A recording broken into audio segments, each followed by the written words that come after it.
Welcome, everyone, to this session on co-parenting with confidence. I know you're here, hoping that you're here because not only do you care about your kids, but you also care about your peace of mind and getting through this process with as much clarity, self-respect, and confidence as possible. So whether you're newly separated or have been navigating co-parenting waters for a while, communication can feel like a minefield. I know that all too well.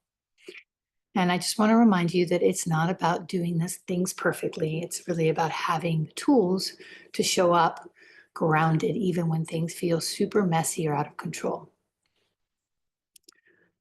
I also would like to acknowledge that I know how exhausting it is to overthink every text, anticipate the worst, and end up doubting yourself after every interaction with your ex. So, in this workshop, I'm going to go over a 5-step communication formula that helped me tremendously to move from a triggered and super reactive state to a calm and clear state, even when things were super messy. So you'll walk away with a communication framework that hopefully brings some peace to the chaos you might be facing and some practical tools you can actually use right away. So whether you're facing silence, blame, or constant tension, this workshop is for you. And before we dive in, hi, I'm Laila, and I wanted to give you a snapshot of who I am and why I care so deeply about this work. I didn't come into this field through theory. I came through experience.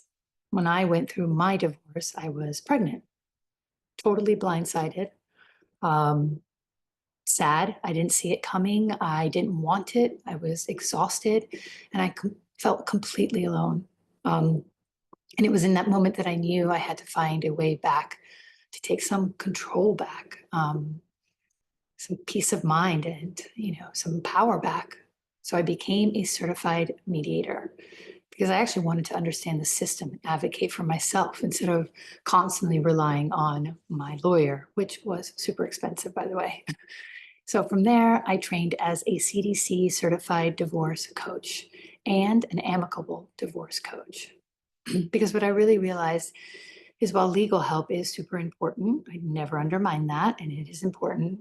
But what most people need, and what I needed, is emotional support, strategy, direction, and communication. Communication tools to get you through it with a little bit of sanity and some guidance. I second guessed everything. Most people do because it's super overwhelming. So over the past 10 years, I've coached hundreds of individuals through every stage of divorce and separation. Communication, especially in moments of high tension, is what I specialize in.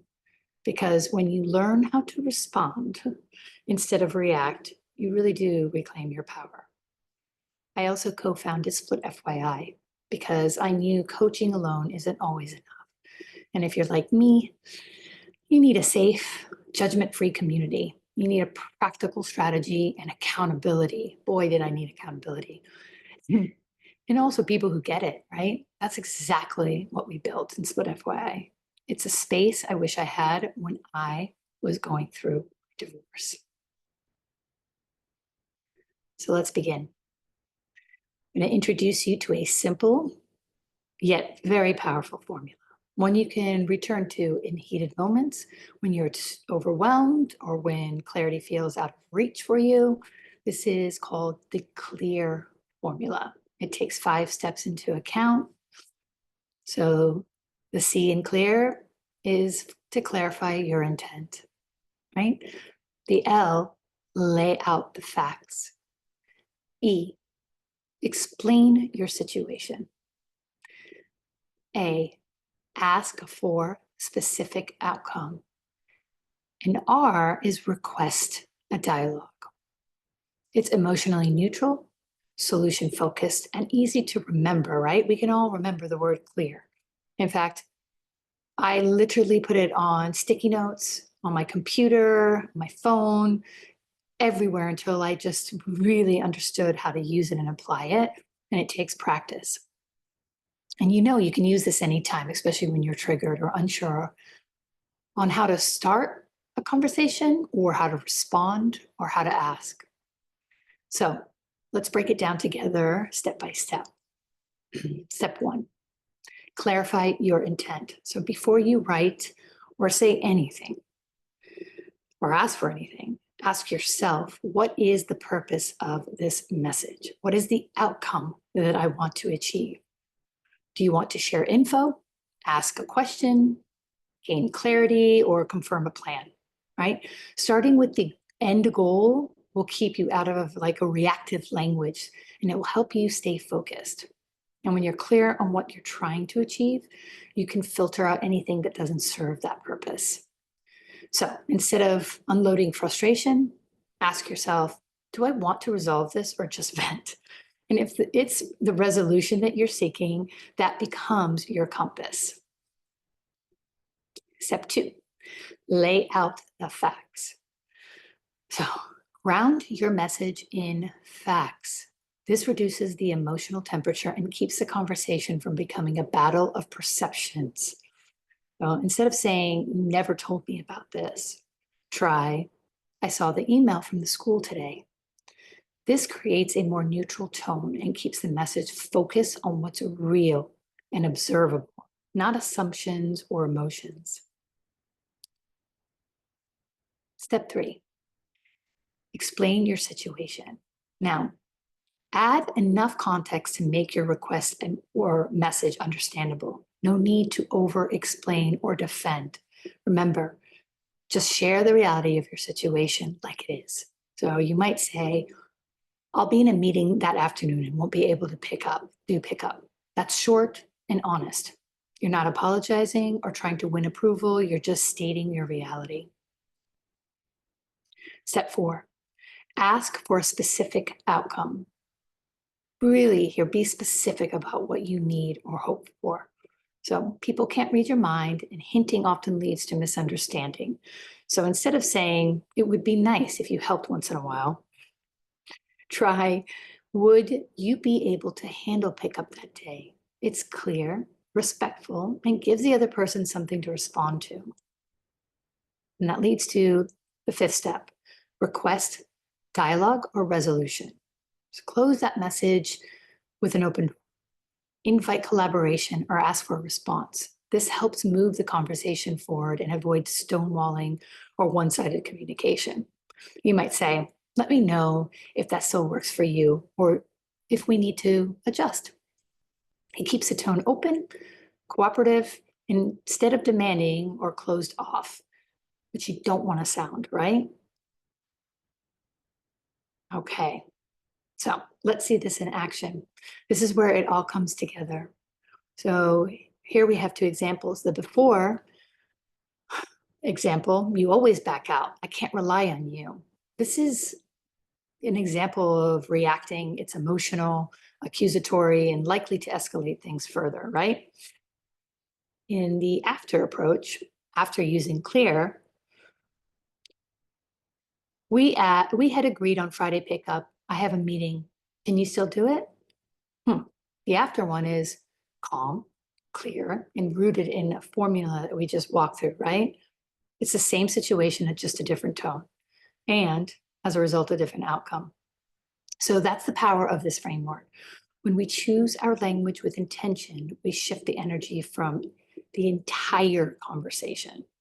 Also, it doesn't leave room for them to put in their emotion or add their emotion or try to trigger you even further. So let's walk through some real life examples next. So you can actually start to recognize these patterns and reframe them in your own world. So one scenario is an accusation scenario. This is a tough one.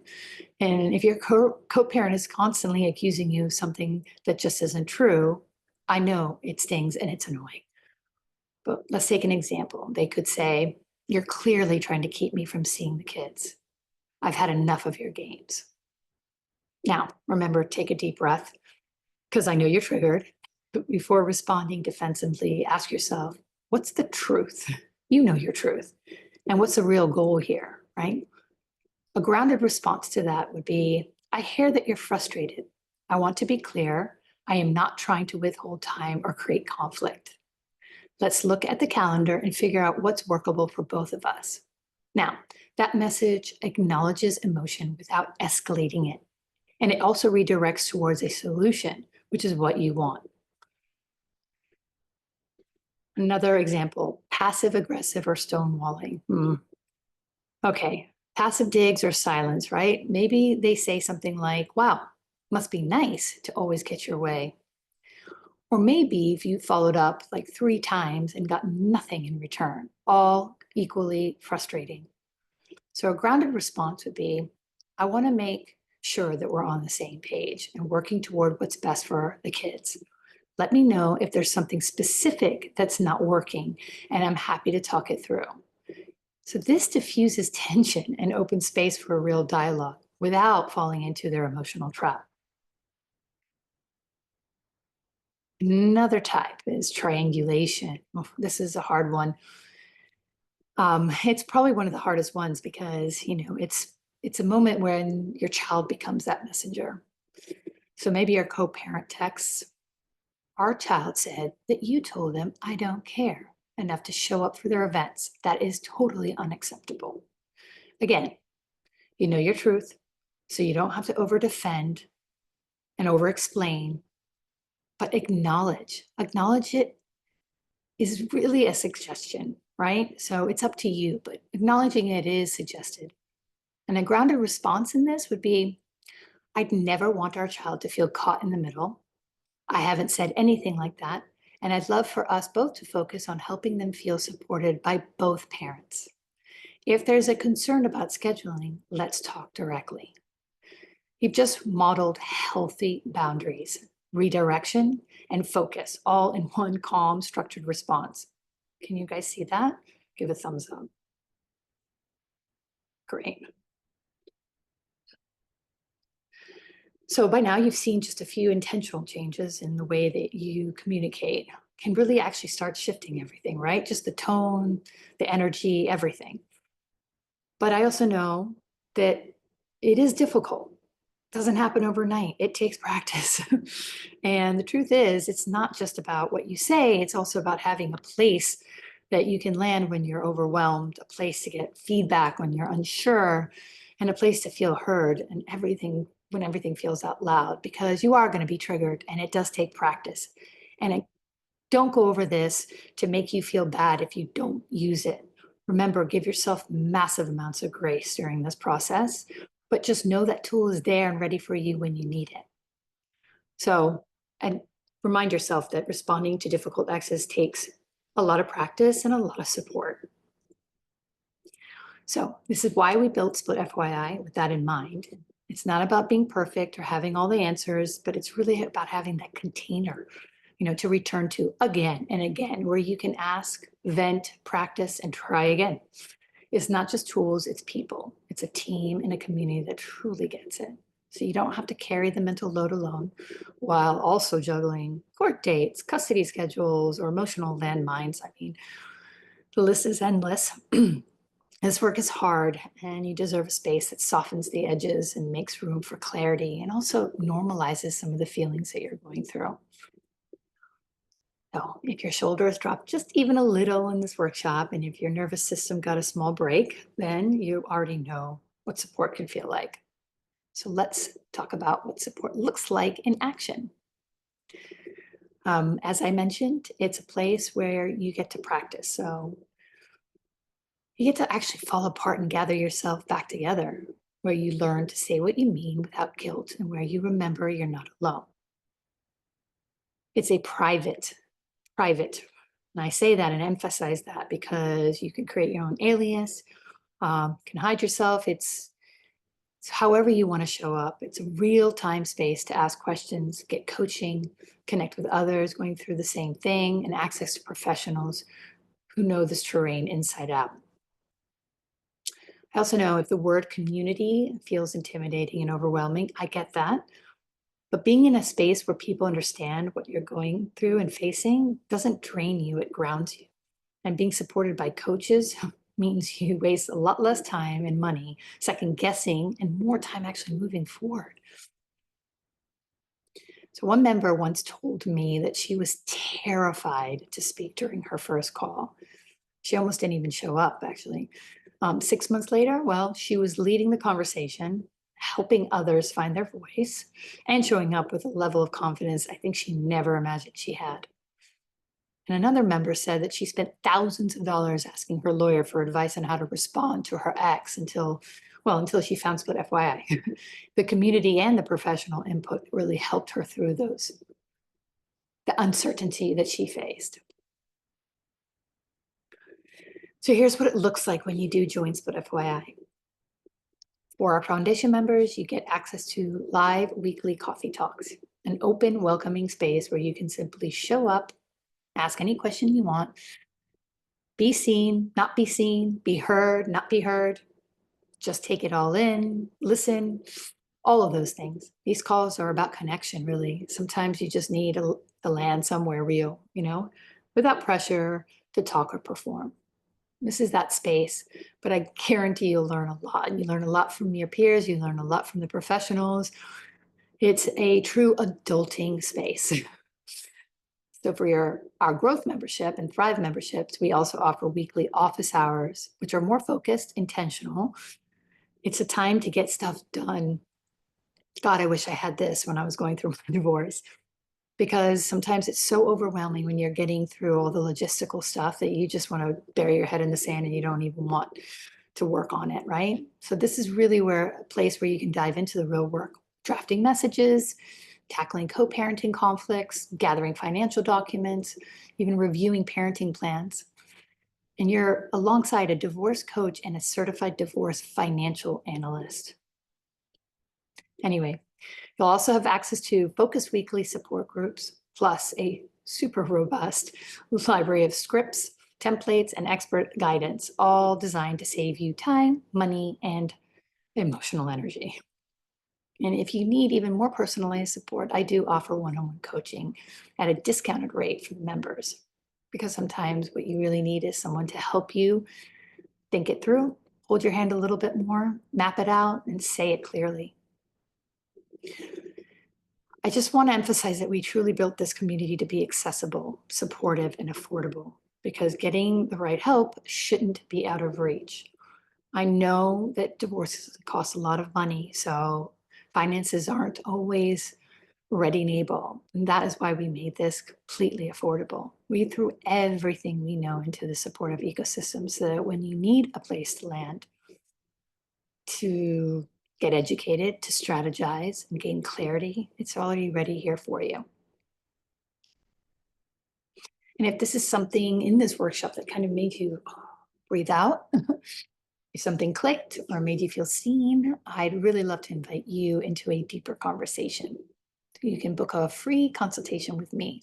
And it's not a sales call, it's a one-on-one space where we can talk about what's most pressing for you right now, what's keeping you stuck or spiraling or second guessing. And together we can map it out, take some next steps that feel doable, grounded, and right for you. So whether you decide to continue with coaching or join the Split.fyi community or just leave with a few tools in your pocket, you'll walk away with a little more clarity. And sometimes that's all we actually really need to shift things forward. No pressure, no expectation, just real support right here waiting for you. So before we close, I'm going to stop recording so we can go over any questions you might have. If there is a message in message box, then I will go over those too. And remember, this is your space to get feedback. Bring something that you're stuck on. No shame, no judgment, just support and strategy. So I'll stop recording now. And thank you guys for coming to listen. Big love.